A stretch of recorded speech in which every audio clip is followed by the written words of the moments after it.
ماں باپ کا ایک عمل اولاد کو ہر حادثہ، ہر مصیبت سے بچا سکتا ہے۔ حضور صلی اللہ علیہ وسلم نے فرمایا، ماں باپ یہ عمل کر لیں، مجھے قسم ہے اس ذات کی جس کے قبضے میں میری جان ہے، ان کی اولادیں ہر پریشانی، ہر مصیبت، تنگ دستیاں، حادثہ اور شیطان کی شر سے ہمیشہ محفوظ رہیں گے۔ یہ عمل کرنے سے ان کی اولاد اللہ کے سائے میں آ جاتی ہے۔ وہ عمل یہ ہے، بسم اللہ الرحمن الرحیم۔ حدیث المسلم میں یہ روایت مرکوز ہے۔ حضرت محمد مصطفیٰ صلی اللہ علیہ وسلم نے فرمایا، اگر میں ماں باپ کو اس دنیا میں پاتا تو میں نماز عشاء کے فرض پڑھ رہا ہوتا تو کسی ایک کی آواز سن لیتا تو میں نماز چھوڑ کر انہیں لبیک کہتا۔ ایک مرتبہ حضرت علی رضی اللہ تعالیٰ عنہ اپنے حجرہ مبارک میں تشریف فرما تھے۔ ایک بوڑھی عورت نے آ کر عرض کی، اے امیر المومنین، میری دو ہی اولادیں ہیں، ایک بیٹا ایک بیٹی، وہ دونوں ہی نافرمان ہیں اور وہ اکثر اوقات بیمار بھی رہتے ہیں، اور میری بیٹی کا رشتہ لینے کے لیے کوئی تیار نہیں، نہ کوئی میرے بیٹے کو رشتہ دینے کے لیے تیار ہے۔ میں ایسے کون سے عمل کروں جس سے ان کی زندگی میں نفع اور مال و رزق میں برکت آ جائے اور میری نافرمانی بھی نہ کرے، اور میری اولاد کو رشتہ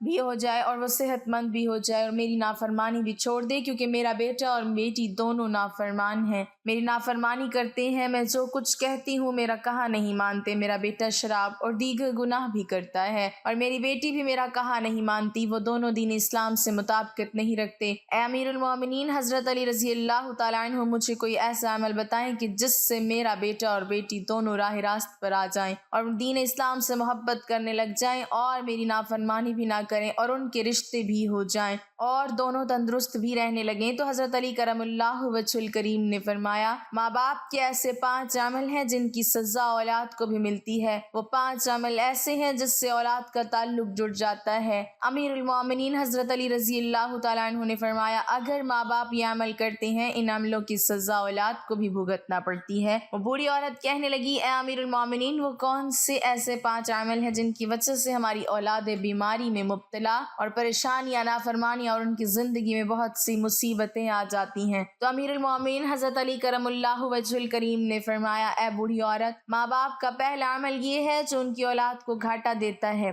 نمبر 1، جس کے ماں باپ قرآن پاک پڑھے ہوئے ہوں اور گھر میں تلاوت قرآن پاک نہ کرتے ہوں، ان کے گھروں میں بے برکتی نازل ہو جاتی ہے اور شیطان کے چیلے اس گھر میں ڈیرے ڈال لیتے ہیں، اور شیطان کے یہ چیلے ان ماں باپ کی اولاد کو بھٹکاتے رہتے ہیں، جس کی وجہ سے ان ماں باپ کی اولادیں بیمار رہنے لگتی ہیں اور گھر میں لڑائی جھگڑے، ناچاکیاں اور بے اعتمادی بڑھ جاتی ہے، جس کی وجہ سے ان کی اولادیں نافرمان ہونا شروع ہو جاتی ہیں، بلکہ دین اسلام سے بھٹکنا بھی شروع ہو جاتی ہیں، کیونکہ قرآن پاک اللہ تعالیٰ کی ایسی مقدس کتاب ہے جس کے ہر الفاظ کو پڑھنے سے اللہ تبارک و تعالیٰ انسان کو 10 نیکیاں عطا فرماتا ہے، اور ہر 10 نیکیوں کے بدلے میں انسان کا مرتبہ اور رتبہ بلند کر دیا جاتا ہے، اور ہر اس نیکی کے بدلے میں اس کے گھر میں برکتیں اور رحمتیں نازل فرماتا ہے، جن کی وجہ سے اس ماں باپ کی اولادوں پر اثر پڑتا ہے اور ان کی اولادوں پر بیماریاں اور مصیبتیں ختم ہو جاتی ہیں اور وہ باحیا اور دین اسلام پر قائم رہتی ہیں، اور اللہ تبارک و تعالیٰ ان کی اولادوں کی قسمت اپنے ایک فرشتے کے ذمے لگا دیتا ہے۔ وہ فرشتہ ان شیطان کے چیلوں کو بھگا دیتا ہے اور ان کے گھر میں برکتیں اور رحمتیں اللہ تبارک و تعالیٰ کے فضل و کرم سے برستی رہتی ہیں۔ جہاں اللہ تعالیٰ کی برکتیں اور رحمتیں برسنا شروع ہو جائیں، اس گھر میں نہ ہی تو شیاطین آ سکتے ہیں، نہ بے برکتی، نہ ہی ان کی اولادوں کو کوئی سایہ یا تنگ دستیاں یا کوئی اور پریشانی انہیں چھو بھی نہیں سکتی۔ ہم نے تقریباً یہ دیکھا بھی ہے کہ اکثر اوقات ہمارے رشتہ دار یا اپنے گھروں میں جھانک کر دیکھی ہمارے قرآن پاک جو اللہ تعالیٰ کی مقدس کتاب ہے، جو ہمارے آخری نبی حضرت محمد مصطفیٰ صلی اللہ علیہ وسلم پر نازل ہوئی، ہمارے گھروں میں بیٹھے بیٹھے ان پر دھول جم گئی ہے۔ ہم قرآن پاک کی تلاوت کم و بیش کرتے ہیں، حالانکہ ہمیں روزانہ قرآن پاک کی تلاوت کرنی چاہیے تاکہ ہمارے گھروں میں برکتیں اور رحمتیں اللہ تعالیٰ کی عطا ہوتی رہیں۔ جو ماں باپ قرآن پاک پڑھ کر بھی نہیں پڑھتے، ان کی اولادیں بے حیا، بے شرم اور تنگ دست ہو جاتی ہیں، لہٰذا ہر ماں باپ کو چاہیے قرآن پاک کی تلاوت کرتے رہا کریں۔ نمبر 2، امیر المومنین حضرت علی رضی اللہ تعالیٰ عنہ نے فرمایا، جس گھر میں ماں باپ روزانہ لڑتے ہیں اور گالیاں ایک دوسرے کو دیتے ہیں، جہاں گالیاں دی جائیں صرف شیطان ہی اس گھر میں ڈیرے ڈال لیتے ہیں اور ان کو بھٹکاتے رہتے ہیں۔